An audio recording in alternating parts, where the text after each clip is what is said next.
welcome to NTI Nursing Talk Inspiration. Jadi ini adalah episode perdana kita, di mana ini adalah program talk show yang diadakan oleh Hima Fakultas Ilmu Keperawatan dan juga bersama mahasiswa Fakultas Ilmu Keperawatan. Jadi aku di sini Ayu Calosa sebagai host yang akan menemani acara kita hari ini, dan juga kita akan membahas mengenai DBD atau biasa kita sebut DHF. Nah, sebelum kita panjang membahas tentang DBD, kayaknya kita perkenalan dulu nih sama dua narasumber kita yang cantik dan ganteng ini. Boleh perkenalan dari tingkat berapa, Bang Apri dan Kak Gina? Perkenalkan, nama aku Aprianto Samosir dari tingkat 2. Aku Gina Hamdania dari tingkat 3. Oke, jadi udah pasti ya guys, narasumber kita itu dari jurusan keperawatan yang dimana kita akan membahas mengenai penyakit yang lebih dalam lagi. Oke, so daripada kita buang-buang waktu, mending kita langsung aja nih bahas mengenai DBD. Nah, menurut Kak Gina sendiri mungkin dulu ya, gimana sih DBD itu apa sih? Mungkin orang awam udah sering dengar ya demam berdarah, tapi kenapa itu disebut jadi demam berdarah? Dan apa sih demam berdarah itu? Oke, mungkin udah disebut juga ya kalau DBD adalah singkatan dari demam berdarah. Istilah medisnya adalah dengue hemorrhagic fever.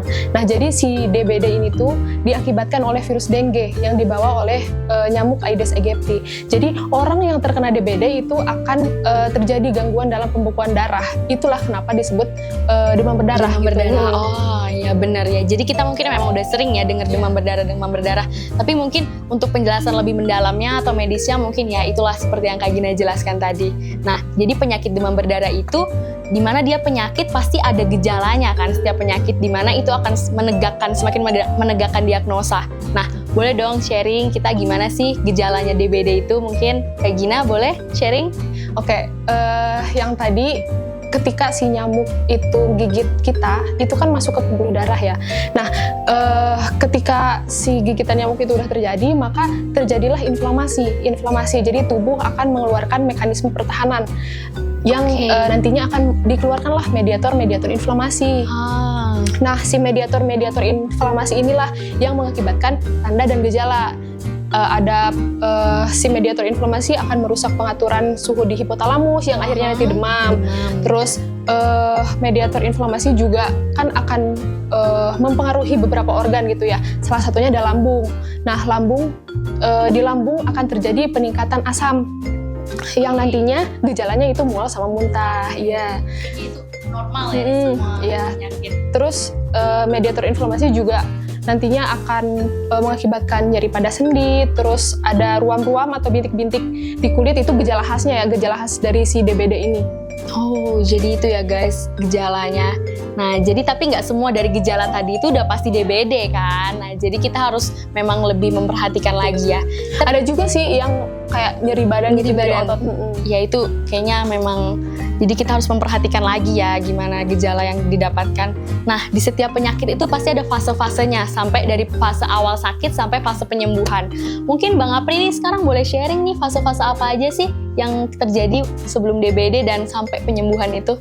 Nah, di fase ini ada 3 fase di demam berdarah tinggi. Yang pertama yaitu fase demam berdarah tinggi, di mana si pasien ini mengalami suhu tubuh yang tinggi sampai 40 derajat Celcius. Nah, ini biasanya sampai 2 hari sampai 7 hari. 7 hari, wah Karena lama ya. lumayan lama. Karena ini kan demam berdarah tinggi. Benar-benar. Nah, di sini juga si pasien ini mengalami namanya nyeri badan. Seperti yang disebutkan tadi ya gejalanya. Benar-benar. Nah, juga ada bintik-bintik di bagian kulit. Seperti tadi itu kan dijelaskan. Nah, yang kedua ada fase kritis.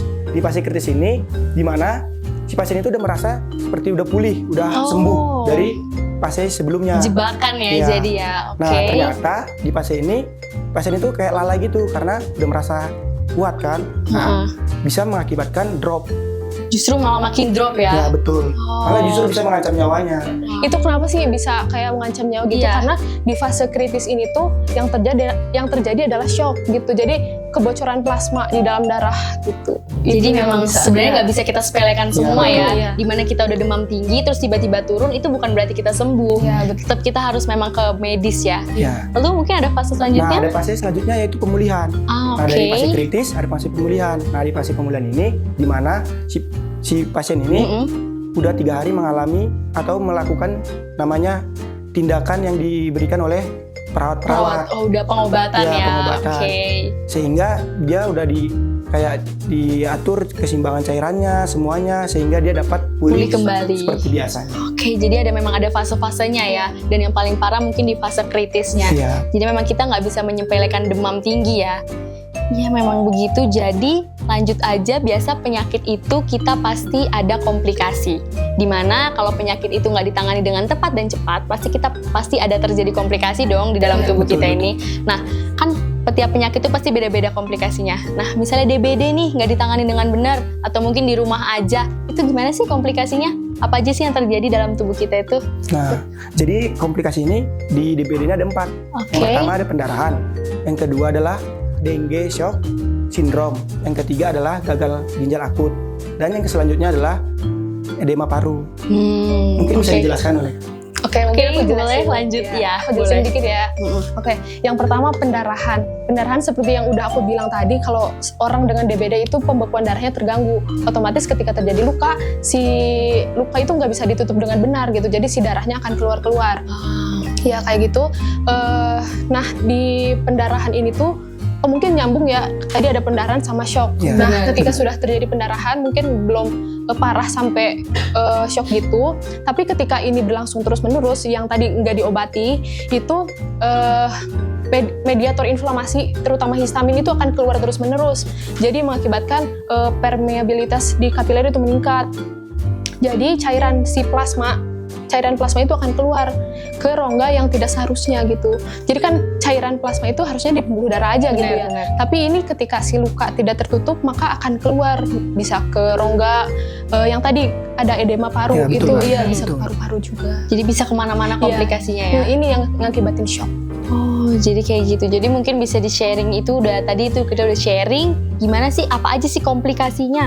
Nah, itu kan pasti komplikasi itu parah ya. Jadi memang harus ditangani dengan orang yang tepat. Nah, kita udah tahu banyak, sekarang kita mungkin masuk penanganan. Gimana sih penanganan? Mungkin ada pertolongan pertama, kedua, dan selanjutnya mungkin ya. Nah, gimana sih, boleh saling sharing kita gimana penanganan dari DBD ini? Oke. Ridho. Nah, jadi penanganannya ini yang pertama kita harus segera mencari perawat medis yang yang bisa kita jangkau. Oh, jadi Atau memang sekitar harus langsung lingkungan. ke medis Ya, ya. betul. Karena kan kita awamnya, Benar, masyarakat benar. awam kan kita tidak tahu apa-apa. Ha-ha. Jadi kita harus mencari perawat yang betul-betul Yang ngerti Ya. apa itu DBD. Nah, di situ juga yang kedua, kita harus istirahat Mhm. supaya tidak dehidrasi. Yang istirahat ini bisa dibilang yaitu cairannya, dari pola makannya. Bisa kembali terpenuhi juga Iya. cairannya ya, benar-benar. Dan selanjutnya adalah pemantauan suhu tubuh. Nah, di sini nggak boleh kita lalai dalam pemantauan suhu tubuh. Karena kan kita bisa, kalau semuanya kita tahu tadi kan udah dijelaskan Iya, pasiennya ada kan. pasien demam tinggi Ya, kan tadi. Ya. Kalau semuanya suhunya tinggi, itu bisa mengakibatkan namanya tadi demam berdarah tinggi. Iya, Nah, jadi kalau kita- demam tinggi memang langsung periksa aja ya kan, Lebih baik kita sih segera membawa ke sakit Ya. atau klinik terdekat. Ya, betul. Nah, itu mungkin penanganannya. Penanganannya. Jadi itu ya guys, jadi kita nggak boleh menyepelekan apapun itu, misalnya demam, mual, muntah, itu bisa menjalar kemana-mana penyakitnya kita nggak tahu. Jadi memang penanganan pertama di semua penyakit itu adalah ke rumah sakit atau klinik terdekat ya. Oke, kita udah tahu banyak tentang DBD. Nah, gimana sih mencegahnya? Gimana cara mencegahnya DBD ini? Boleh Kak Gina sharing? Mungkin yang pertama itu yang tadi kan dari nyamuknya dulu Iya, ya. benar. Jadi kita harus berantas dulu si sarang nyamuknya itu loh. Lingkungan kita sendiri ya. Iya, jadi kita jangan sampai ada genangan air yang Benar, kotor benar. gitu loh. Terus yang kedua, kita juga bisa hindari gigitan nyamuk. Biasanya kan kalau misalnya bayi gitu dipasang kelambu kayak gitu iya, atau supaya, enggak. iya biasa kayak gitu kan Iya. masih nyamuk-nyamuk. Terus kalau ventilasi itu bisa dipasang jaring-jaring Ya, gitu. betul. Iya, benar-benar. Terus yang selanjutnya itu kita juga bisa nanam tanaman gitu loh, tanaman untuk pengusir nyamuk. iya iya, Ada. biasanya ada itu. Biasanya ibu-ibu memang tahu. Iya kan? Iya, benar. Salah satunya yang paling sering itu lavender. Iya, itu katanya memang bisa menangkal nyamuk. Itu juga bisa jadi solusi ya untuk mencegah. Atau bisa juga pakai lotion anti nyamuk. Iya, itu. Itu udah paling efektif, udah paling Bener, gampang. iya. Itu sering digunakan sih. Iya, Banyak paling juga di awam. warung-warung. Iya, benar, itu paling awam. Benar. Yang terakhir sih vaksin. Jadi itu bener vaksin ya, kita emang harus vaksin untuk menjaga kekebalan tubuh kita sendiri kan. Betul. Ya mungkin balik lagi kan karena masyarakat itu belum tahu banyak gitu ya. Jadi kita sebagai petugas medis harus memberikan penyuluhan kesehatan gitu tentang Terus DBD menerus ini. ya, terus menerus. Jadi ya di mana namanya penanganan penyakit itu pencegahannya dimulai dari diri kita sendiri atau lingkungan yang paling dekat dengan kita, baru kita melakukan hal yang lebih jauh lagi. Misalnya yang paling dekat itu tadi kita membersihkan lingkungan, dan yang paling jauh itu kita vaksin. Itu udah paling mencegah ya. Betul. Mungkin ada tambahan Bang Apri dari pencegahan? Itu mungkin Udah masuk semua ya. Dan kita mungkin sekarang masuk ke sesi mitos dan fakta. Jadi DBD ini ada mitos dan faktanya guys. Jadi nggak semua itu, misalnya kalian demam tinggi atau apa, nggak semua itu DBD. Jadi kita coba rungkap satu-satu apa sih mitos dan fakta dari DBD ini. Oke, Boleh? Kak Gina dulu? Oke. Boleh? Mungkin yang pertama itu orang-orang sering ngira kalau misalnya DBD ini hanya terjadi pada anak-anak aja, padahal enggak. Padahal iya, enggak, benar. Orang dari bayi sampai dewasa pun bisa terkena DBD. Biasanya itu mulut ke mulut ya, Iya, dari benar, omongan-omongan itu. ke orang. Karena mungkin biasa di satu tempat itu anak kecil tuh banyak yang kena DBD. Jadi dikiranya, oh ya udah anak kecil doang nih gampang kena DBD. Iya, tapi karena emang anak kecil kan imunnya masih Masih, iya. masih rendah gitu. Dan suka main-main mungkin Iya, ya. nah itu belusukan salah. ya. Sebenarnya itu salah satu faktor ya, bukan karena anak kecil jadi dia pasti kena DBD. Oke, mungkin kita langsung lanjut ke mitos kedua dari Bang Apri. Apa tuh mitosnya? Jadi mitos kedua ini katanya semua nyamuk bisa menyebabkan DHF. Oh, tapi Sedangkan faktanya faktanya nyamuk Aedes aegypti aja yang bisa menyebabkan DHF ya. DHF, betul. Jadi nggak semua nyamuk ya. ya betul. Jadi setiap ada nyamuk itu bukan berarti kalian itu langsung bisa terkena DBD, Iya. nggak situ. Tapi cuma ada nyamuk tertentu yaitu nyamuk Aedes aegypti. Oke, kita lanjut langsung ke mitos ketiga dari Kak Gina. Ada mitos apa nih Kak? Oke, mungkin yang kita tahu kita tinggal di Indonesia, banyak budaya gitu lah. Bener. Jadi ibu-ibu tuh kan percaya obat herbal bisa nyembuhin penyakit gitu. Bener-bener Nah, itu bener kan? banget. Iya. Jadi ibu-ibu tuh stigmanya tuh obat herbal bisa bisa nyembuhin DBD ini. Padahal faktanya enggak. Yang tadi dibilang karena DBD ini bisa terjadi shock itu lebih parah. Jadi mau sekecil apapun gejalanya harus diperiksa. Memang penanganan medis ya, memang Iya, harus penanganan periksa medis. Jadi DBD ini memang nggak mempan. Justru takutnya kalau ada penanganan dari obat-obatan gitu malah tumbuh penyakit yang lain yang Iya. kita nggak tahu kan. Emang harus diperiksa ke medis sih memang. Jadi itu ya faktanya. Jadi jangan kemakan mitos atau fakta ya. Kita lanjut lagi ke mitos selanjutnya dari Bang Apri. Mitos apa nih?